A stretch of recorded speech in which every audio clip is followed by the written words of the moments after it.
भारत माता की, भारत माता की, भारत माता की। श्यामा प्रसाद मुखार्जी अमर रहे, श्यामा प्रसाद मुखार्जी अमर रहे, पंडित दीनदयाल उपाध्याय जी अमर रहे। আমাদের এই মণ্ডপের যারা একটু একটু যারা এটা দিন এটা দিন সলতেটা টেনে দিন, সলতেটা টেনে দিন। সরে যান দিদি, সরে যান দিদি, সরে যান একটু। भारत माता की, भारत माता की, भारत माता की।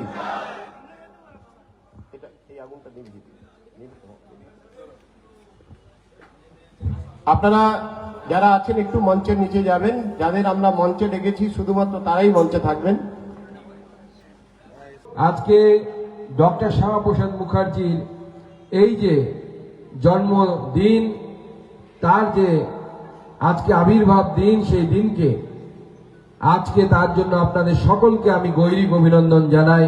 এবং আজকে 125তম জন্মবার্ষিকী, সেই জন্মবার্ষিকী আজকে শ্যামাপ্রসাদের মাটিতে, শ্যামাপ্রসাদের তৈরি করা ভূমিতে, শ্যামাপ্রসাদের সরকারের উপস্থিতিতে আজকে আমরা 125তম জন্মদিন পালন করছি।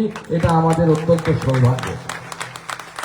আজকে ডক্টর শ্যামাপ্রসাদ মুখার্জির এই 125তম জন্মবার্ষিকী ভারতবর্ষের বিভিন্ন জায়গায় পালিত হচ্ছে। আমরা পশ্চিমবঙ্গে বিভিন্ন জায়গায় পালন করছি।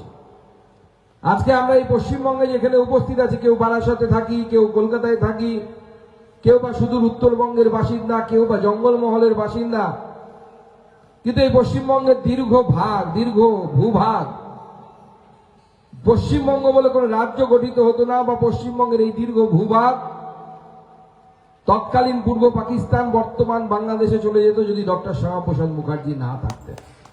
আজকে আমরা যেখানে আছি, কেউ সাংসদ হয়েছি, কেউ হয়তো আগামী দিনে আপনারা কাউন্সিলর হবেন। এখানকার যিনি বিধায়ক হয়েছেন তৃণমূলের, তিনিও, এমনকি আমাদের আগের যিনি মুখ্যমন্ত্রী ছিলেন মমতা বন্দ্যোপাধ্যায়ও, তার আগে যিনি ছিলেন জ্যোতি বসু, কেউ মুখ্যমন্ত্রী, সাংসদ, বিধায়ক হতে পারতেন না যদি না ডক্টর শ্যামাপ্রসাদ মুখার্জি এখানে থাকতেন এবং তিনি পশ্চিমবঙ্গ তৈরি না করতেন। জনসংখ্যার ভিত্তিতে, ডেমোগ্রাফির ভিত্তিতে এই গোটা বঙ্গ, যেহেতু তখন নিয়ম হয়েছিল, লর্ড মাউন্টব্যাটেন যখন ভারত ভাগ করছিলেন সেই সময় নিয়ম হয়েছিল যে হিন্দু বহুল এলাকাগুলো ভারতবর্ষে থাকবে, মুসলিম বহুল এলাকাগুলো পাকিস্তানে চলে যাবে। আর যেখানে রাজা আছে সেই রাজারা সিদ্ধান্ত নেবে তারা কোন দিকে যাবে। যেমন জুনাগড়ের রাজা সিদ্ধান্ত নিয়েছিলেন তিনি পাকিস্তানে যাবে, পরে সেখানে ভারতীয় আর্মি ঢুকে সেখানে ব্যবস্থা করে। জম্মু কাশ্মীরের রাজা সিদ্ধান্ত নিয়েছিলেন ভারতবর্ষের সাথে থাকবে। তো এইভাবে সিদ্ধান্ত হচ্ছিল। বঙ্গদেশ, তৎকালীন বঙ্গদেশ ডেমোগ্রাফির হিসেবে মুসলিম সংখ্যাগরিষ্ঠ অঞ্চল ছিল। স্বাভাবিকভাবে সেখানে সিদ্ধান্ত হয় তাহলে পুরো বাংলা চলে যাবে পূর্ব পাকিস্তানে। হিন্দু বাঙালিদের কি হবে? আমাদের ইতিহাস, আমাদের সংস্কৃতি, তারা কোথায় যাবে? তাদের সংস্কৃতি কোন জায়গায় গিয়ে রক্ষা পাবে? কোনো ঠিক ঠিকানা ছিল না। ডক্টর শ্যামাপ্রসাদ মুখার্জির নেতৃত্বে সেই সময় এই বাংলায় জনমত তৈরির কাজ ডক্টর শ্যামাপ্রসাদ মুখার্জি করেছিলেন, যে বাঙালি হিন্দুর জন্য একটা হোমল্যান্ড দরকার, যেখানে বাঙালি হিন্দু তার সভ্যতা, কৃষ্টি, সংস্কৃতি সমস্ত কিছুকে নিয়ে বাঁচতে পারবে। এবং তারপর সেই আন্দোলনে একের পর এক সবাই যুক্ত হয়ে মেঘনাথ সাহা থেকে শুরু করে, সুনীতি কুমার থেকে শুরু করে, রমেশচন্দ্র মজুমদার থেকে শুরু করে, যদুনাথ সরকার থেকে শুরু করে বিখ্যাত ঐতিহাসিক তারা প্রত্যেকে সমর্থন দিয়েছিলেন। এবং তার পরবর্তী সময়ে এই পশ্চিমবঙ্গ গঠন হয়েছিল। এবং এই পশ্চিমবঙ্গকে ডক্টর শ্যামাপ্রসাদ মুখার্জি শুধু গঠন করেই ছেড়ে দেননি। যখন তিনি ভারতবর্ষের প্রথম শিল্পমন্ত্রী হয়েছিলেন, সেই শিল্পমন্ত্রী হয়ে তিনি চিত্তরঞ্জন লোকোমোটিভ ওয়ার্কস চালু করেছিলেন এই পশ্চিমবঙ্গে।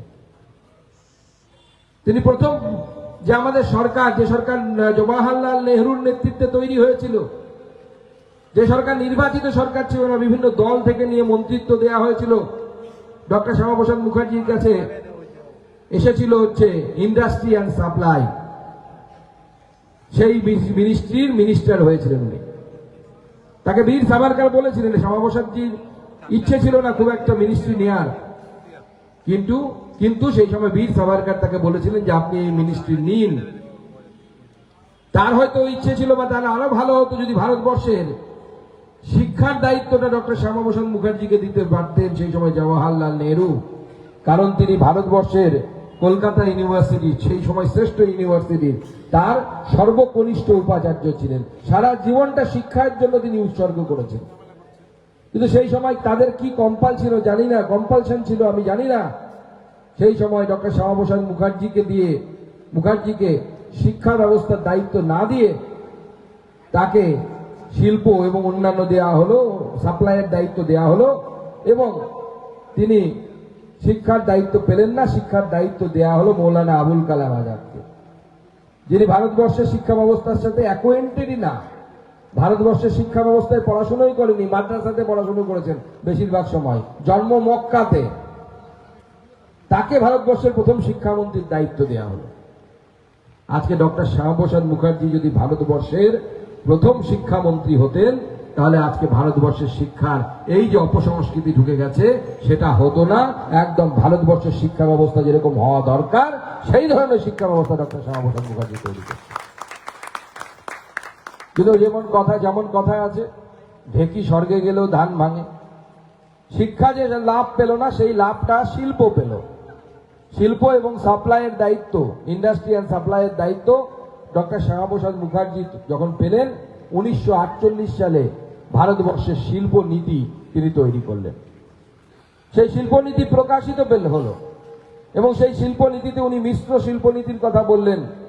এবং ভারতবর্ষের বিভিন্ন জায়গায়, সেখানে আমাদের চিত্তরঞ্জন ওয়ার্কস হোক, রেলওয়ে ওয়ার্কস হোক, আমাদের হ্যাল হোক, হিন্দুস্তান এরোনটিক্যালস যেটা উড়িষ্যাতে আছে, যেখানে এখন মিগের ইঞ্জিন থেকে শুরু করে আরো অনেক রাফালের ইঞ্জিনের সমস্ত কাজকর্ম সেখানে চলছে।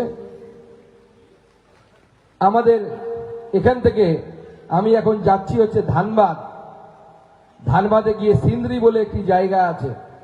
সেই সিন্দ্রিতে এশিয়ার সর্ববৃহৎ সার কারখানা 1950 সালে আমাদের ডক্টর শ্যামাপ্রসাদ মুখার্জির হাত ধরে প্রতিষ্ঠিত হয়েছিল। ঝাড়খণ্ড, এখনকার বর্তমান ঝাড়খণ্ড, তখন বিহার ছিল, বিহার বাংলা সীমান্তের কাছে। কয়েক হাজার লোক চাকরি পেয়েছিল। 2002 সালে এসে ডক্টর শ্যামাপ্রসাদ মুখার্জি চলে যাওয়ার পর থেকে ভারতবর্ষের শিল্পের আবার নিচের দিকে যাওয়া শুরু হয়। তারপরে 2002 সালে বন্ধ হয়ে যায় সিন্দ্রির সেই কারখানা। আবার নরেন্দ্র মোদী এসে 9,000 কোটি টাকা দিয়ে সেই কারখানাকে আবার পুনরুজ্জীবিত করে সেখানে নিম কোটের ইউরিয়া তৈরির কাজ চলছে। আমি এখন এখান থেকে বেরিয়ে সেইখানেই যাব। সেখানে আমাদের প্রোগ্রাম অনুষ্ঠান আছে, যেখানে ডক্টর শ্যামাপ্রসাদ মুখার্জিকে স্মরণ করা হবে, যে একটা ধানবাদের কাছে গ্রামীণ অঞ্চলে তিনি একটা শিল্প সম্ভাবনা তৈরি করেছিলেন, যার মধ্য দিয়ে আশেপাশের এলাকার আর্থসামাজিক উন্নতি হয়েছিল।